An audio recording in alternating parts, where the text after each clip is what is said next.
And for more on this story, we're joined by France 24's Armen Georgian and also by documentary filmmaker Julia Montfort. Thank you for joining us here on France 24. Your reaction to what we saw in that report, the opening of this trial in a village which has now turned to the far right.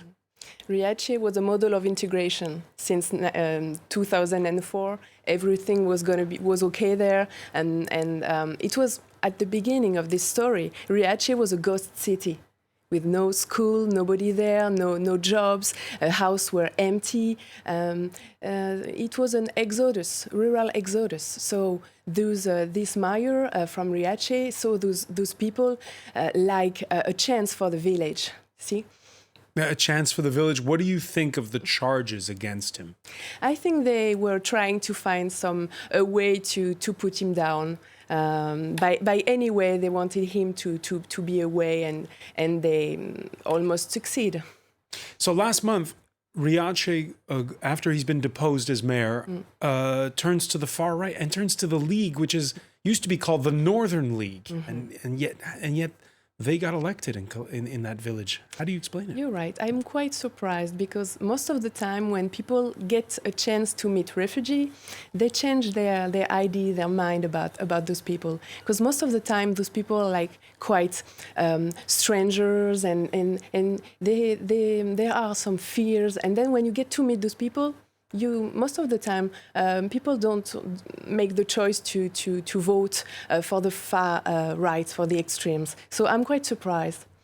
Armen Georgian, the case of Riace had become a litmus test for a governing coalition which had made the fight against the arrival of illegal migrants one of its biggest issues.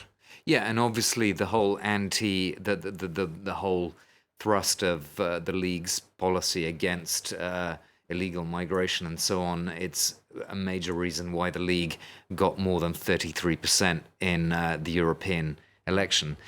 So it's clearly working for Matteo Salvini. But when he talks about an invasion of migrants, that's actually in contradiction with the figures. So if we look at this graphic from the UNHCR, we can see that sea arrivals in Italy were already going down before he came into office. So he's been in power since mid-2018. We can see that between 2017 and 2018, so before he came into power, there was already a pretty dramatic drop from 119,000 arrivals.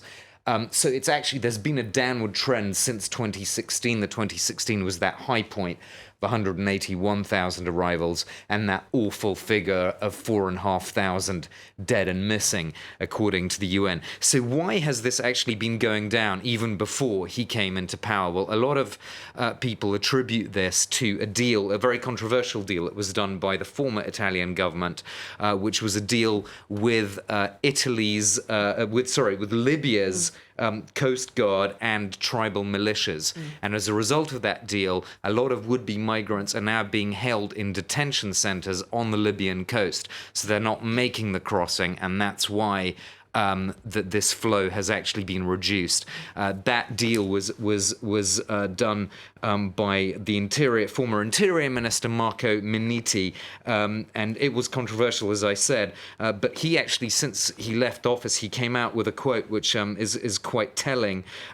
We can play that quote for you now. He said, "There is no migrant emergency in Italy, but the new government can't say this because if they did, they would start liberating Italians from their fears."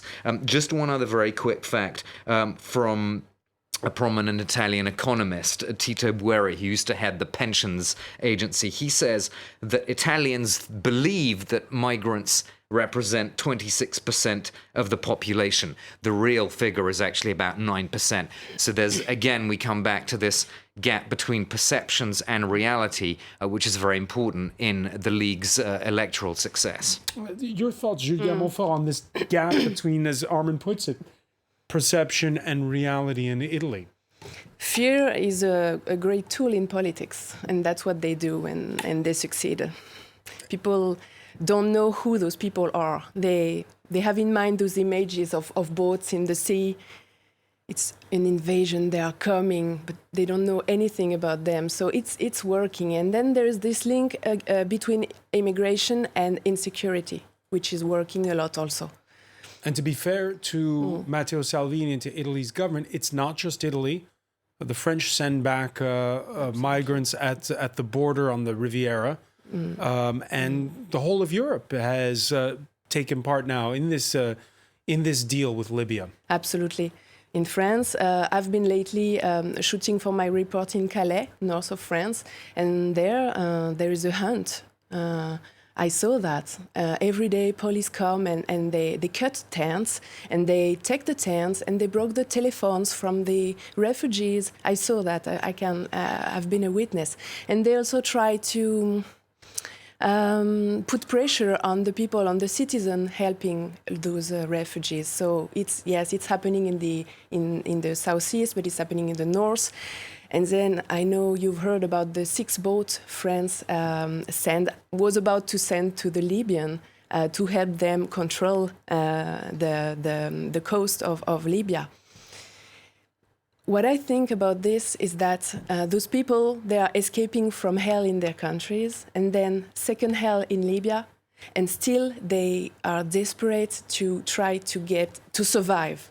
And when you go on a boat trying to cross the Mediterranean Sea, it's because you've no chance. That's your last chance. You know you will die, but then you go because Europe is something maybe you can survive in. And yet public desperate.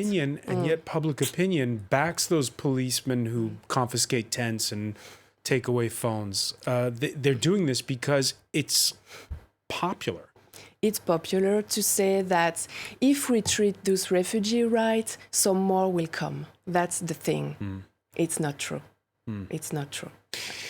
Final word about the situation in 2019. Right now, it's the outset of summer.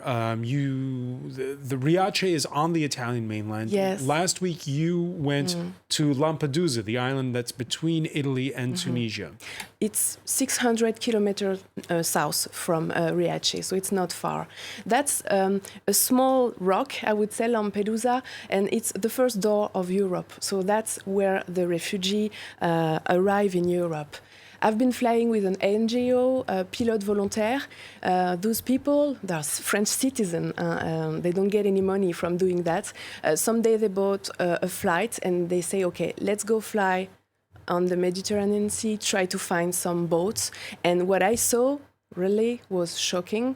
I saw some dozens of bodies floating there and drowning there. Dozens? Yes, absolutely. And there were no witness. There is no boat. There is no safety boat, as you show there right now. The boat from the German Sea Watch is now going back there, so there will be one boat. And this small plane in the Mediterranean Sea, there are people dying every day. And I would say nobody cares. When the plane landed back on dry land, what were your thoughts then?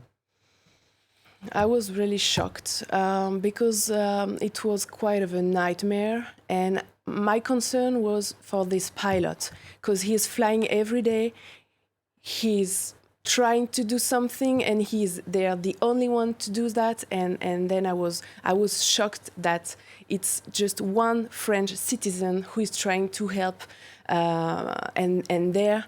Europe doesn't do anything. And then you have also, if I have time to develop, there you have Frontex. Frontex is trying to see where it's the European policy on how to patrol the Mediterranean. They are. But what is happening there? If they find a boat, they call the Libyan. So those people are back to hell. That's what Europe do right now. It's unbelievable. Julia Montfort, I want to thank you so much for joining us. I want to thank as well Armen Georgian.